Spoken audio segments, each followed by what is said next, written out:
కవిత lawyer fee నిమిషానికి ఎంతో తెలుసా?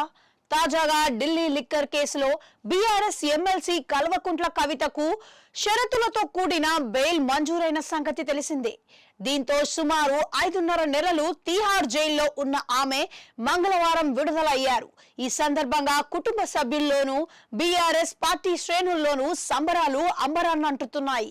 అయితే ఈ కేసులో ఇన్ని రోజుల తర్వాత అయినా కవితకు కండిషన్స్ తో కూడిన బెయిల్ రావడంపై పలువురు హర్షం వ్యక్తం చేస్తున్నారు. ఈ సందర్భంగా ఇంత కీలక కేసులో కవిత తరపున వాదనలు వినిపించిన న్యాయవాది ఎవరు, ఆయన ఫీజు ఎంత, ఆయన ఫ్లాష్ బ్యాక్ ఏమిటి అనేది ఇప్పుడు ఆసక్తిగా మారింది.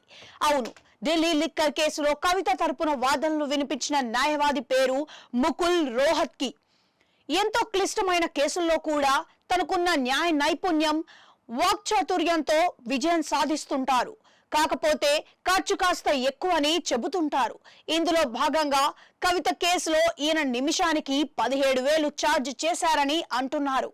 అయితే రోహిత్ కి ఈ రేంజ్ లో ఛార్జీ చేయడం ఇలాంటి క్లిష్టమైన కేసుల్లో తెలుగు రాష్ట్రాలకు చెందిన వారి తరపున వాదించడం ఇదే తొలిసారి కాదు.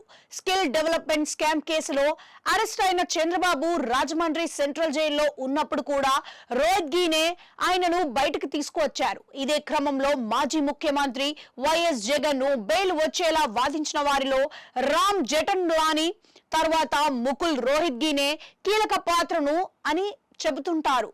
ఇలా పలువురు రాజకీయ నాయకులు కీలక కేసుల్లో ఈయన వాదనలు వినిపించారు.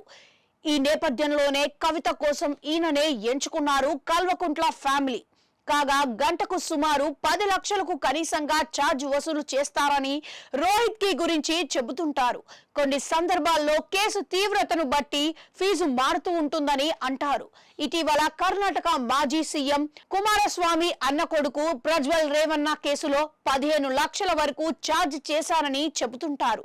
ఇక గతంలో రామ్ జెఠ్మలానీ మాదిరిగానే ముకుల్ రోహత్గి కూడా అపాయింట్మెంట్ ఫీజును కూడా వసూలు చేస్తున్నారని చెబుతారు. అది 2 లక్షల రూపాయల వరకు ఉంటుంది. అలా అని 2 లక్షలు ఉన్నవారు ప్రతి ఒక్కరికి ఆ అపాయింట్మెంట్ దక్కదు. దానికి రికమెండేషన్లు, పరిచయాలు అంటూ పెద్దలకే ఉంటుందని చెబుతారు. ఇదే క్రమంలో ఆయన ఏదైనా కేసుపై కోర్టుకు వచ్చిన సమయంలో వెంటనే 7 నుంచి 9 మంది సీనియర్, జూనియర్ లాయర్ల బృందం ఉంటుంది. అయితే వారికి అయ్యే ఖర్చు కూడా పిటిషన్లే చెల్లించాలి. ఆయనకు 5 స్టార్ హోటల్ను బస మామూలే అని అంటుంటారు.